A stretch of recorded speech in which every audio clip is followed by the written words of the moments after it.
Hi, beautiful people. Welcome back to my channel, Orlia Speaks Life. My name is Orlia Day, and here we speak about faith, health, and relationships.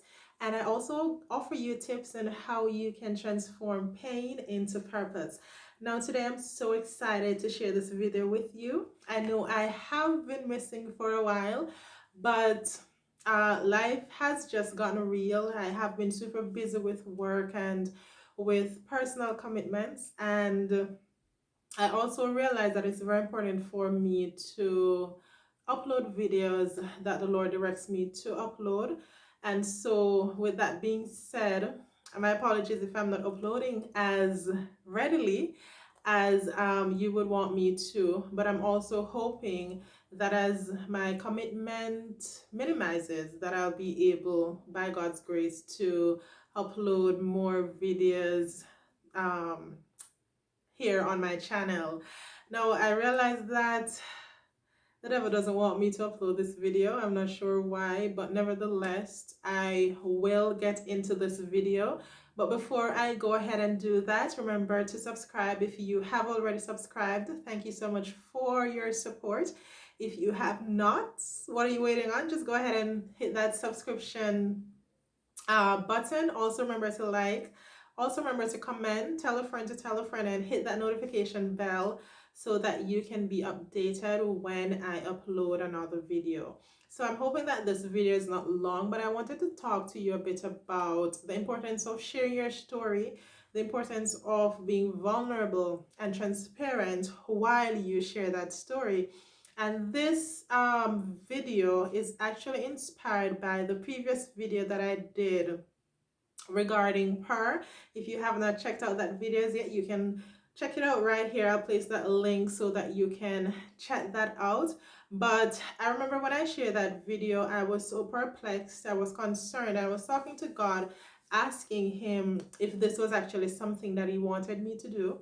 And I remember quite a few persons reaching out to me, sharing with me their gratitude of me sharing my story, and the fact that that was the encouragement that they needed, and that they too struggle with being vulnerable and sharing their story.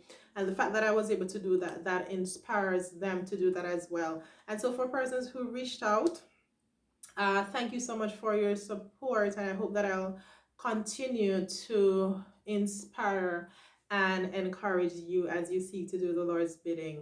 Now, I want to share with you just a backstory on some events that happened in my life and why I chose to live the life the way I do, just because of directives from God. Now, I remember when I was 7 years old, my sister got pregnant at 16. I remember it as if it was yesterday. My dad was very upset. He told my sister that she was not able to stay. And I remember looking at my mom, and there was just a look on her face that says it's happening to her too. Now, I know my mom was disappointed, but she was more concerned of the fact that this was a common trend in our family. My mom was also a product of teenage pregnancy. And so the fact that her firstborn was also pregnant at 16, I can imagine how devastated she was. Um, and so during that time, it was such a difficult time for our family. And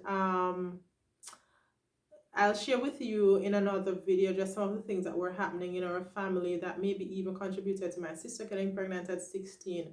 But I'm telling you, my sister is a boss. She is definitely someone I admire, and her strength is so magnificent. I salute you, sis. And if you're watching this, um, I just want to thank you for all that you have done to inspire me. But definitely, that was such a difficult time for us. And I remember at 7, I said to myself that affliction will not rise again a second time. I did not say that exact words because I was 7, but I remember saying to myself that this is not happening to me, and this will not happen to my family. My mom will never have that look a second time. And I did not know what I was, the pledge that I had made, but as I got older, the Lord revealed to me that He has called me to break quite a few generational curses in my family, that of teenage pregnancy, that of mental illness, that of poverty, that of broken relationships, um, low self worth, just quite a few generational curses that was placed on my family. The Lord directed me to break those. But you know what, guys? It hasn't been a easy journey, but because of the family that I am from, and because of the notion that nothing good comes from my family, quite a few things were spoken over my life. And I remember when I was doing my exams to go to high school, I picked the most renowned, or one of the most renowned high school in the parish, one of the best schools in the parish. Um, for my first choice, I remember that was a dream of mine. My mom used to sew for or make uniforms for community members. I remember she made a uniform for St. Mary High, which is the school that I'm making reference to. And I remember putting on that uniform and I said, this is the school that I wanted to go. And so as a little girl, I had big dreams, but a lot of persons did not think that I was worthy to dream that big just because of the fact that we were poor. We um, we had a generational curse of teenage pregnancy and mental illness. A lot of people just thought that I too would follow in that pattern. And so, persons in my community, teachers told me that I would not be successful. But there was one particular teacher, other teachers encouraged me, but there was this one particular teacher who took me under her wings and she encouraged me that, Orly, you can do this. Now, my mom broke off the relationship with my dad pretty soon after my sister got pregnant. And well, not soon, maybe 2 years after. I was 9, and because of that I was able to improve in school. We were not doing well in school due to the fact that we were in a toxic environment, domestic violence, and I'll talk more about that. So because of those factors and other factors, we were not doing well in school. So now I was picking up, I was doing my thing, picking up, and I had big dreams. But persons thought that, you know what, because of your history, because you didn't used to do well in school, how dare you want to dream that big and want to attend the most renowned high school in St. Mary. And you know what? I took my exam. Persons, teachers were there actually definitely encouraging me. And that particular teacher looked at me and told me that you will do well. And I believe in you. And I'm so hard on you because I know that you have great potential. I'm telling you, I went in that exam. I was successful for my first choice, St. Mary High School. But you know what happened after, guys? After I passed for high school, persons legit set persons to watch me to see what I was doing, and they placed a timeline on my life to say that, okay, you passed for the first choice that you decided to go to. All right, you're gonna get pregnant and you're gonna drop out of school. That was something that was spoken over my life. So there was literally a timeline to say by this time she will not be in school anymore. She will get pregnant, just as her sister did, just as her mom did, and just as other females in her family did. And so this was very discouraging for me as a teenager. And persons used to go to my mom, especially because I was very private and I tried to live my life in a particular way that was as exemplary. So there was really not a lot to say about me, but persons would legit set persons to watch me when I went to school and was coming back from school and would bring lies to my mom. Now I remember this particular instance when this lady went to my mom and was bringing news to her. And my mom said, did I set a watchman over my daughter? Now, my mom is not African, but I just felt as if it would sound better with an African accent. My mom is Jamaican. We're Jamaicans, but it just sounds better with an African accent. What she said, did I set a watchman over my daughter for you to watch her? And I just wanted to highlight that my mom and I were very close. It's still very close, and she was someone I could talk to about any and everything. I did not hide anything from my mom. Maybe not 100% because we were so close, but because my mom was crazy and because she was very strict. And I know that if I didn't go ahead and tell her, that she would maybe kill me. Well, I'm kidding. But she was pretty strict. She was a non-nonsense person, someone who was very serious, and whatever she tells you to do, she's expecting you to do it. But I think the main reason why I was able to share stuff with her is mainly because of our friendship and because she was open and she expressed to me, she leveled with me, and she let me know that, you know what, this is a trend in our family. And I know she also learned from what happened to my sister, so she was more keen on expressing to me, being real to me, that, you know what, we want better for you, and whatever challenges that you might be having, you can come to me, know that you can come to me. And that's pretty much what I did. But I was very insightful at a young age, and because I knew that this thing will not happen to my family a second time or a third or a fourth time, I knew the particular life that I had to live, and I was ridiculed for that particular life um, that I was living. Did I make mistakes? Did I go down the wrong path? Did I go in the broad way instead of walking on the straight and narrow? Yes, I did. I made a ton of mistakes, and sometimes, honestly, guys, I think that God looks at me and he's like, "Boy, you're tough. You're tough bad. Like, you're not listen. You're just not listen. Me tell you if you go right, you go left." And I mean, it's true. It's like legit. God takes me, I'm going all the way around the block when God just wants to bring me next door. So there's a lot of times that I feel a lot of decisions that I made that I shouldn't have made, but still I'm always reminded and always brought back that I have placed a particular calling on your life. And because of that calling that I placed on your life, you have to live your life in a particular way. It took me some time to get it. Still going on that journey with him, but it's really clearer the journey that he wants me to go on. Now, I'm sharing this story with you because I know something might have been spoken over your life as well. Persons might have been telling you that you're dreaming too big. Persons might have told you or is telling you that you will not amount to anything. And maybe you have accepted that, because honestly, for me, there were times when I actually accepted those reality. But not today. I do not accept anything that is negative that is spoken over my life. And I will rebuke that in the name of Jesus, because God has created me in his image. I am fearfully and wonderfully made, and he told me that he has an expected end for my life. He tells me that I know the thoughts I think towards you, thoughts of peace and not of evil, to give you an expected end. And he has an expected end for you. So the Lord, I know the Lord has placed a calling on each of our lives, and he has placed a calling on you, yes, you, on your life.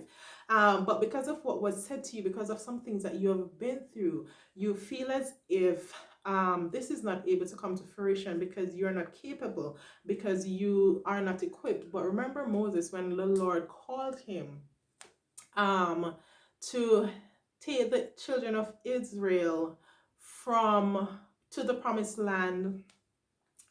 He said too that he was not capable, he was not equipped, but the Lord placed a particular calling on his life.